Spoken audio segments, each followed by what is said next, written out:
का चंदन घिस मेरे नंदन। ये कहावत तो सुनी होगी।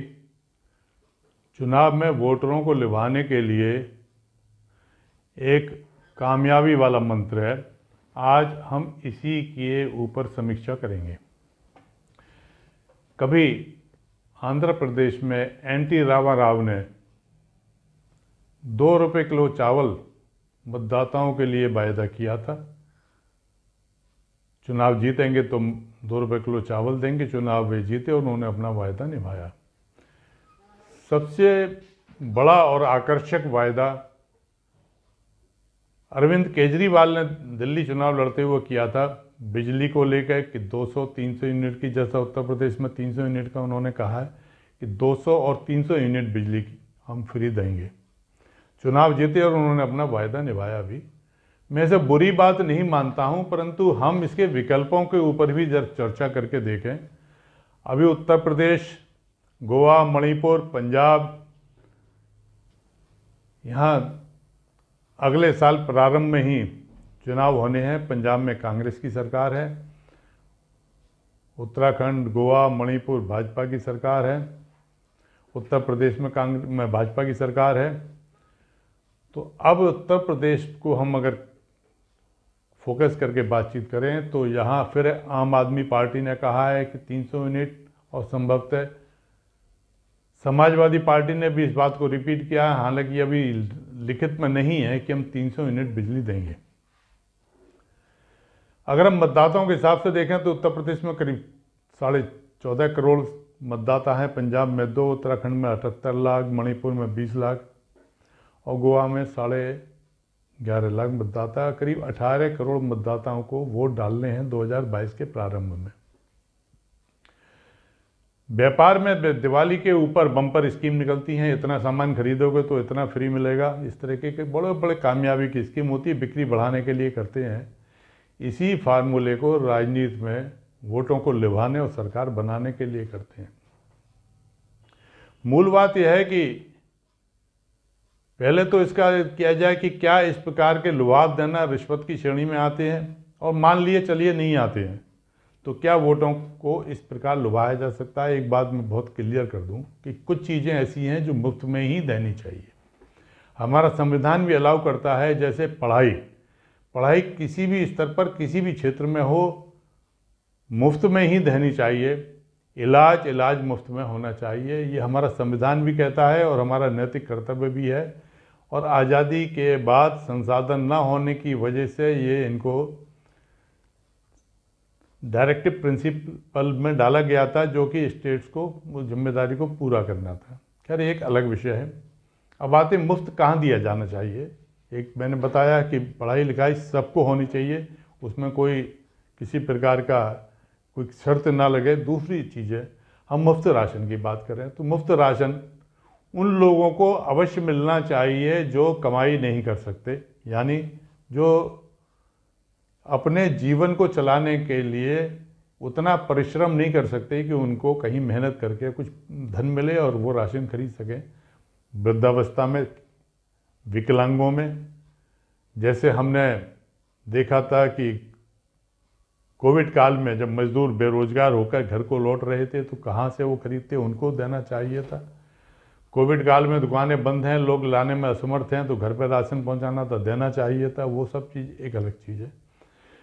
परंतु बिजली के मामले में क्या है, बिजली में प्रारंभिक हमारी ड्यूटी राजनीति एज ए पॉलिटिशियन क्या ड्यूटी बननी चाहिए। सबसे ज़्यादा ज़रूरी है बिजली के मामले में कि हर घर को बिजली ज़रूर मिले, और जो गरीबी रेखा के नीचे के लोग हैं जो धन दे ही नहीं सकते तो उनके घर में एक बल्ब और एक पंखा अवश्य फ्री चलना चाहिए। इतनी बिजली सरकार प्रोवाइड उनको कराए। उससे ऊपर जब हम आते हैं तो ये बिजली हर व्यक्ति को फ्री देना ये कोई लॉजिकल तर्कसंगत बात नहीं है। मैं इस मामले में डॉक्टर राम मनोहर लोहिया का एक सिद्धांत था, उसका उपयोग करना चाहूँगा कि कोई भी वस्तु लागत से 1.5 गुने से अधिक उपभोक्ता के हाथ में नहीं जानी चाहिए, इससे महंगी ना हो। बिजली का कोई भी चीज़ हो जो लागत आ रही है, और ये फार्मूला किसान के साथ भी लगना चाहिए कि किसान को भी लागत का 1.5 गुना मिलना चाहिए। तो जब लागत का 1.5 गुना मिलना शुरू हो जाएगा तो हर चीज़ की कीमत कम हो जाएगी, चाहे वह डीजल हो, पेट्रोल हो, खाने पीने का सामान हो, हर चीज़ के दाम नीचे को तरफ सरकना प्रारंभ हो जाएंगे। अब बिजली के लिए बहुत कंट्रोवर्सी है उसकी लागत को लेकर और उसके जनरेशन को लेकर। तो एक चीज़ ज़रूर सरकार को करनी चाहिए कि ऐसी ज़रूरतों के मामले में जो बहुत आवश्यक हैं जीवन के लिए, वहाँ सब्सिडी का उपयोग करें।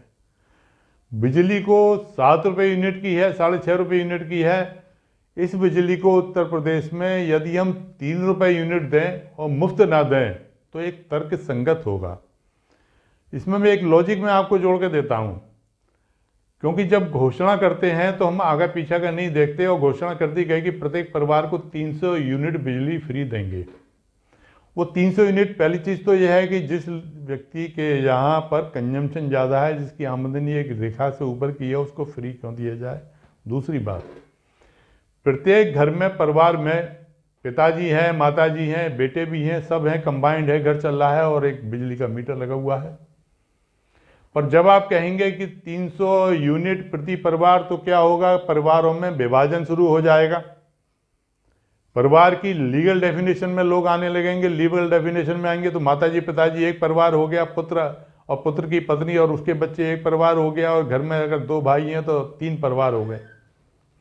ये मीटर जो घर में एक लगा हुआ था अब 3 में बढ़ जाएगा और 300 यूनिट 3 परिवारों को फ्री मिलेगी, और 900 यूनिट हो जाएंगे तो 900 यूनिट में 3 एसी बड़े आराम से चल सकते हैं। यानी कि हम बिजली को एयर कंडीशन चलाने के लिए भी फ्री दे रहे हैं, जो बिल्कुल तर्कसंगत नहीं है। इसलिए मैं बार बार कहता हूँ, ज़रूरत की चीज़ों को, जहाँ फ्री की बात हुई थी मैंने बताया, बाकी चीज़ों को उपभोक्ता को एक लागत से 1.5 गुने पर दिए जाए, और जहाँ अति आवश्यक हो वहाँ सब्सिडी देकर सस्ती करके दिए जाए। बिजली को 3 रुपये यूनिट दिए जाए, मुफ्त ना दिया जाए। तो ये एक तर्कसंगत बातचीत होगी और बिल्कुल मुफ्त वाला मामला ख़त्म हो जाएगा। हम राशन दें, सब्सिडी पर दें गरीब लोगों को, कोई दिक्कत नहीं है।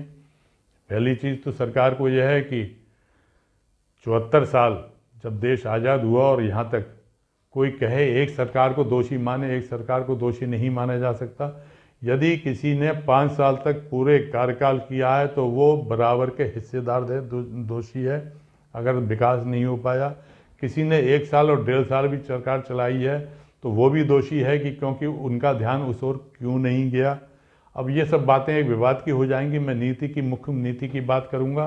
मुख्य नीति की बात कि 74 सालों में हम लोग गरीबी की रेखा से ऊपर निकाल कर लोगों को लाना चाहते थे। आज गरीबी की रेखा से दुगनी संख्या में नीचे जा चुके हैं, यानी गरीबों की संख्या बढ़ गई है। तो ये एक अलग पहलू है जिसमें राजनीतिक दलों को अपना कमिटमेंट देना होगा कि हम गरीबी की संख्या से इतने लोगों को बाहर करके ऊपर ले आएंगे।